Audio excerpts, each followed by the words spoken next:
My name's Martin van Holten and I'm from Sydney, Australia. Today I'll be presenting to you a rail yard capacity model that we've recently completed for our client QR National. In my presentation today I'll be giving you a brief overview of the two companies involved, as well as giving you a bit of background to the modelling assignment, as well as running you through the challenges, solutions and outcome that came out of the modelling process. The company I work for is Evans&Peck. We are an Australian-based international consultancy company with offices located around Australia as well as in Asia. We also have an increasing global presence through our parent company Worley Parsons, and we provide business and project advisory services which focus on the resource and infrastructure sectors. One of those services that we provide is decision modelling, and it's also through this decision modelling services that we also act as the Australian distributors of AnyLogic. We're engaged by QR National to undertake this modelling assignment. QR National is Australia's largest rail freight operator, transporting around 250 million tonnes per annum. They transport a wide variety of commodities, but the two main commodities that they transport are coal and iron ore. Their coal operations make them the largest transporter of export coal from the mine through to the port. QR National operates all around Australia, but their main operations are located within Western Australia and also within Queensland. To give you guys a bit of perspective of the size of Queensland, I've got a map of Germany, and you can see we're looking at quite big distances to transport these goods around. The rail yard that the modelling assignment was the subject of is located on the Mount Isa to Townsville rail line. Mount Isa is a major mining centre within Australia where a lot of metals are mined, and they're transported along this rail line through to Townsville where it's exported. Townsville is the industrial capital of northern Queensland. On this line, QR National operates several rail yards, and this was sort of the start of what they wanted to understand. They wanted to move their operations from a rail yard in Hughenden, approximately 350 kilometres, to a rail yard within Townsville, and they also wanted to move a rail yard located just south of Townsville down to the Stewart Yard, which is shown here. The reason they wanted to move the operations to this yard was for operational efficiencies, and also to give them greater flexibility in scheduling services to run out of the jetty. Within the Stewart Yard, the primary activities are looking at locomotive preparation, wagon maintenance, as well as locomotive maintenance, and it's also used to undertake reliability examinations.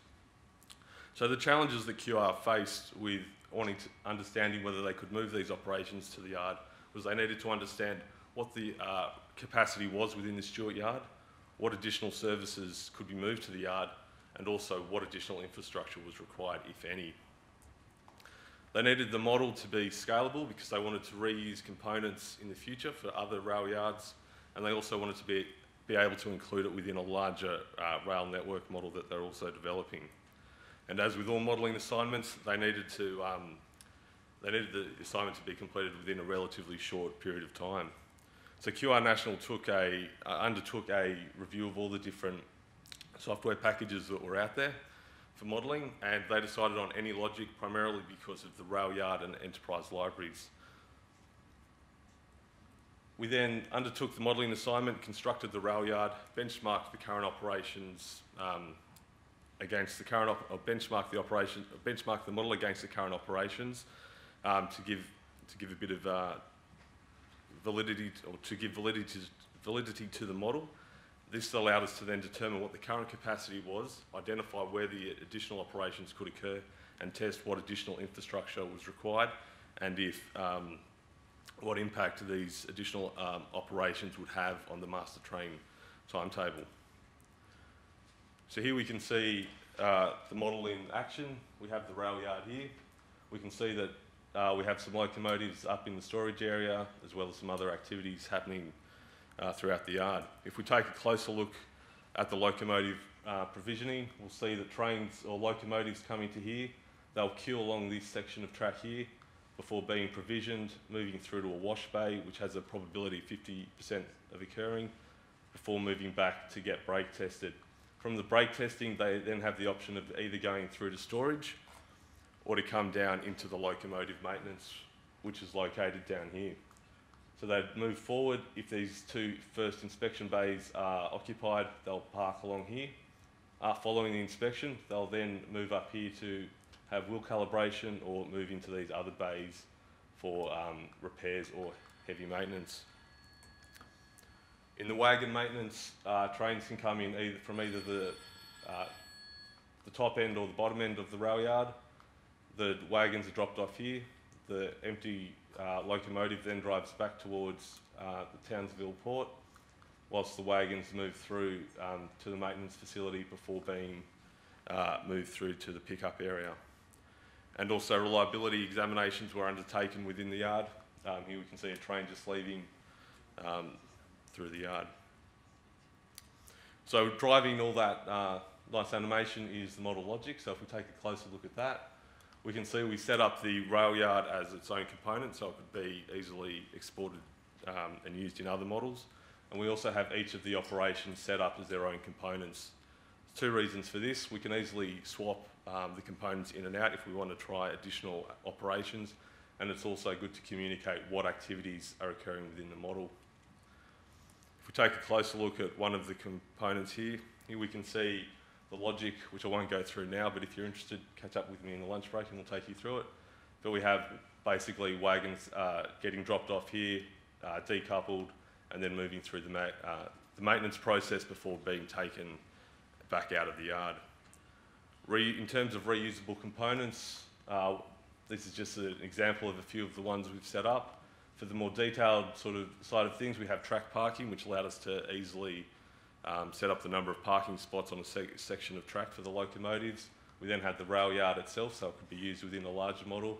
And then we also had, for this model, because we modelled the network at a high level, we set up a component which we called 5-speed line, which allowed us to model trains at different speeds on the network. The main modelling issues that we came up with in doing this thing was avoiding deadlock within the yard and also giving the main line priority over exiting traffic from the yard. We were able to overcome these issues quite easily by using AnyLogic's resource components, which allowed us to easily identify where these conflicts were occurring. And as with most modelling assignments, data collection was also an issue, but we overcame this by just creating a single spreadsheet which was easily able to be read into the model. And we were also able to set this up in a similar format to what the source data was set up as. The results that came out of the model looked at capacity and availability. So if we take a quick look at capacity, we set up each of these graphs or a variety of these graphs for each of the different facilities within the yard. So in terms of utilisation and waiting time, the yellow represents when that activity is actually occurring, and the green, which isn't very easy to see there, represents when the activity has been completed but the train is unable to leave because the resources or the tracks aren't available for it to leave on. We also had time distributions which allowed the client to identify how long or the range of times that wagons or locomotives were staying within the yard. And we also had queuing and stowage graphs showing the usage of different segments of tracks as well as the total number of locomotives within the yard. We then summarised all these in this graph here, which we called yard score, which was basically a summation of all the different utilisations into a single number. We then have the breakdown of each of the main components within the yard shown here, and then the breakdown of those components shown in the lighter colours there. In terms of availability, we set up this graph here. So on the vertical axis here, we have all the activities for entering and exiting the yard, so bypassing the yard, entering the locomotive preparation area, etc. The red represents when one or more of the resources that are required for a locomotive or train to enter the yard has been occupied, and green represents when all those resources are available. So this gave a sort of high-level overview of where they could fit in these additional activities, Then, of course, you'd be required to drill down a bit more to a graph similar to this one, which then showed when the activity was actually occurring, where there was usable time and where there was unusable time. The other outcomes that came out of the model, so the outcomes that came out of the model was that we were able to determine the capacity of the yard, identify where those additional activities could occur and what the additional infrastructure was required. We're also able to communicate what the available options for the yard were, as well as the logic and assumptions used within the model to both upper management as well as to yard operators. In terms of timing, we made the model out of a lot of components, so it's easily expandable, and we completed it 2 weeks ahead of schedule. Here we can also see a bit of the 3D animation, which was very useful in communicating the operations which were simulated in the yard to people within the company. The next steps for the model that QR National and ourselves will take, we'll look at expanding the model to include it in a more detailed model of the Mount Isa line, including jetty and port operations up at Townsville. We'll be testing different operating regimes, as well as potentially turning it into an operational planning tool. And of course, we'll be reusing the components within that we've made in this model in other yards. So to wrap it all up in summary, the model achieved or was able to overcome all the challenges that the client faced. We're able to determine the capacity of the yard within the required time, test proposed options, identify what the best option was, and give upper management an increased level of confidence about making that decision, as well as allowing the model to be easily expanded and components to be reused in the future. So that concludes my presentation. If you've got any questions, I'm more than happy to take them, or we can have a chat about them during the lunch break. Thanks.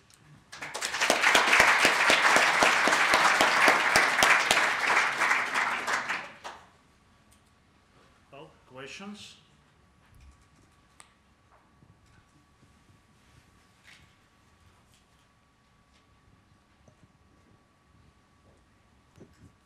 Thank you for your presentation. It's quite interesting. I'm working also on a Raylat library model. So I'm interested in if your model is a synchronous or an asynchronous model, and which routing algorithm do you use? What was the last part of the question? With which routing algorithm? Do you use scheduling and? Yep, so the way we set it up was in the input spreadsheet, we've identified all the different trains that are available to go into this yard, and then we set up a schedule which has the train identification, the time that it goes into the yard, and then what operation it'll be undertaken within the yard. So it's an asynchronous model. Thank you. Yeah, more questions? Well, okay, please.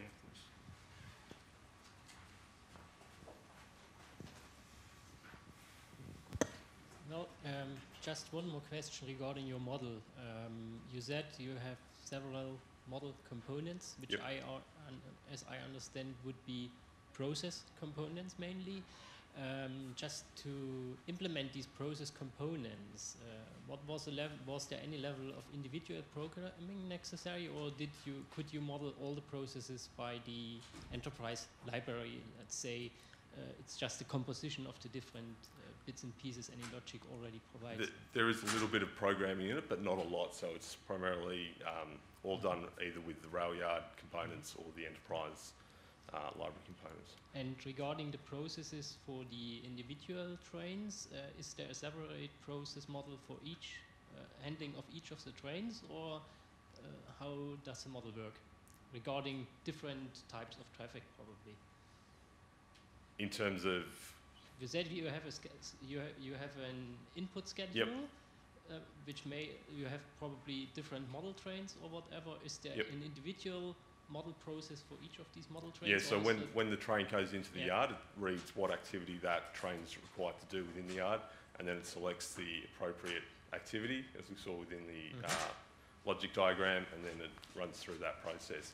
There is some communication between those components if it was required, but there's not a whole lot of communication between them apart from through the resources.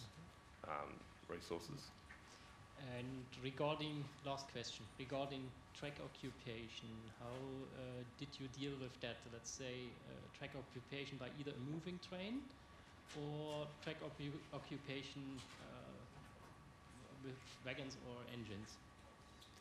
How did you deal with that in your model? We did it in terms of picking up the last train.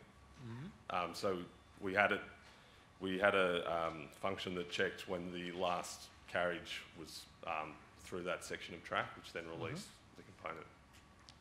Okay. Yeah, the resource. Sorry. Yeah. Thank you. Got it.